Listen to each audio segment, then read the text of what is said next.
Hello students, welcome back to my channel Roy classes. Roy classes में आप तमाम छात्रों का स्वागत है। स्टूडेंट्स, आज मैं उपस्थित हूँ द्विघात समीकरण बिहार बोर्ड क्लास टेंथ की चैप्टर जो है द्विघात समीकरण। इसमें हम जानेंगे कि द्विघात समीकरण क्या होता है, इसके जो स्टैंडर्ड फॉर्म है वो फॉर्म्स कैसे होते हैं, वो फॉर्म्स क्या हैं, कोई भी अलजेब्रिक एक्सप्रेशन कौन से फॉर्म में होंगे तो वो द्विघात समीकरण होंगे। तो स्टूडेंट्स, आज से प्रीवियस क्लास में हमने बताया था, हमने पढ़ा था क्या कि पॉलिनोमियल्स अर्थात बहुपद। तो बहुपद वो होते हैं ऐसे अलजेब्रिक एक्सप्रेशन जिसे ax square plus bx plus c इस फॉर्म में, जी हाँ, इस फॉर्म में जिस इक्वेशन को, जिस अलजेब्रिक एक्सप्रेशन को इस फॉर्म में लिख सके वो सारे के सारे पॉलिनोमियल्स अर्थात बहुपद होते थे। यही का जो रूप है थोड़ा सा चेंजिंग है, सब कुछ सेम है, बिल्कुल सेम है, बस थोड़ा सा अंतर है कि इसके इक्वल टू में अगर हम जीरो डाल देते हैं, इसके इक्वल टू में हम अगर जीरो डाल देते हैं तो ये जो बहुपद है, यही बहुपद क्या कहलाते हैं, समीकरण का रूप ले लेते हैं। अर्थात ये जो है अभी जो मैंने बताया, ये जो है, ये इसका जो स्टैंडर्ड फॉर्म होता है ax square plus bx plus c is equal to zero. ये जो फॉर्म्स हैं, ये फॉर्म्स द्विघात समीकरण अर्थात क्वाड्रेटिक इक्वेशन, जी हाँ, क्वाड्रेटिक इक्वेशन का स्टैंडर्ड फॉर्म होता है। और ये जो चैप्टर है ऑल इन ऑल इसी फॉर्म पर, जी हाँ, इसी फॉर्म पर डिपेंडेंट है। अगर इस चैप्टर को हमें पूरे तरह से जो है सॉल्व करने हैं तो इस फॉर्म को समझना बेहद जरूरी है। कोई भी अलजेब्रिक एक्सप्रेशन जिसे इस फॉर्म में सजाया जा सकता है, इस फॉर्म में लिखा जा सकता है, इस फॉर्म को कहा जाता है द्विघात समीकरण। और ये जो फॉर्म है ये द्विघात समीकरण का स्टैंडर्ड फॉर्म होता है, यानी SF होता है।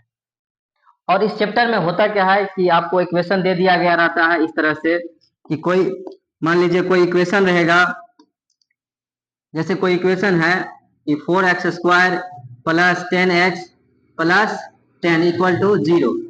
आपको बताना रहता है कि ये बताइए कि ये जो है, ये जो इक्वेशन है, ये इक्वेशन क्वाड्रेटिक इक्वेशन है कि नहीं है, मतलब ये द्विघात समीकरण है कि नहीं है।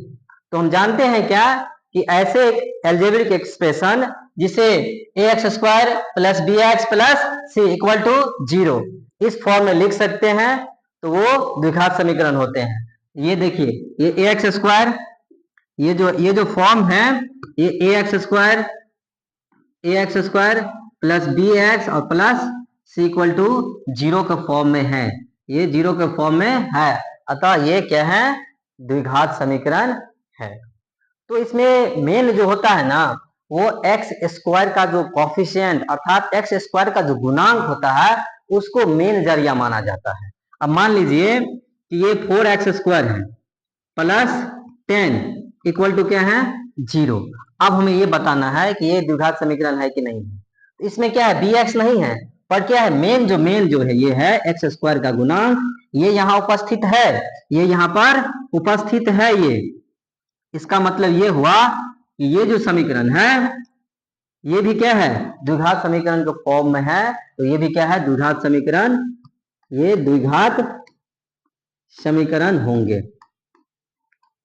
द्विघात समीकरण होंगे। बट अगर कोई भी फॉर्म अगर इस फॉर्म में नहीं होंगे, अगर इस फॉर्म में नहीं होंगे, मैंने बेस एक्स स्क्वायर का जो कॉफिशिएंट है उसके फॉर्म में नहीं होंगे तो वे द्विघात समीकरण नहीं होंगे। जैसे हम एक उदाहरण लेते हैं, एक एग्जांपल के थ्रू इसे समझते हैं। देखिए, मान लीजिए कि ये 10x प्लस 10 इक्वल टू क्या है, 0 है। यहाँ पर हम देख क्या रहे हैं कि जो एक्स स्क्वायर का कॉफिशिएंट जो है वो क्या है, यहाँ पर क्या है, शून्य है, यहाँ 0 है, एक्स स्क्वायर का ये कॉफिशिएंट है ही नहीं ये वाली। तो इसका मतलब क्या हुआ कि यहाँ का जो मूल है, जो रूट है, वो रूट ही क्या है, यहाँ पर एबोलिश है, यहाँ गायब है। अतः ये द्विघात समीकरण के कंडीशन को फॉलो नहीं कर रहा है। जब द्विघात समीकरण के कंडीशन को फॉलो नहीं करेगा तो ये क्या होंगे, द्विघात समीकरण, ये द्विघात समीकरण नहीं होंगे। बस इस चैप्टर में यही बात सब जानकारी मिलेगी कि द्विघात समीकरण सबसे पहले जो 4.1 जो है इसमें क्या है कि आपको क्वेश्चन इक्वेशन दे दिया रहेगा और इक्वेशन देने के बाद आपको पता करना है कि वे द्विघात समीकरण है या नहीं। तो द्विघात समीकरण कब होंगे कब नहीं होंगे इस चीज की मैंने जानकारी दी। और दूसरे नंबर क्वेश्चन में है जो कंडीशन दिया रहेगा ना, एक रेलगाड़ी है, इतना स्पीड से चलती है, फिर उसकी स्पीड को कम कर दिया जाता है तो वो उस गंतव्य को पहुंचने में कुछ समय ज्यादा ले लेता है। तो इस तरह के कंडीशन दिए रहेंगे, उस कंडीशन को फॉलो करके आपको ये बनाना है कि उसको जो है ना ए बी द्विघात समीकरण का जो फॉर्म है ax² + bx + c = 0, उस फॉर्म में लाना होता है, ये चैप्टर नंबर 1 में। तो स्टूडेंट्स इस बात को आप समझ लिए होंगे कि द्विघात समीकरण क्या होता है, उसका मानक रूप अर्थात स्टैंडर्ड फॉर्म क्या होता है। तो ये चैप्टर जो है ऑल इन वन समाप्त है, इसमें और कुछ भी नहीं है।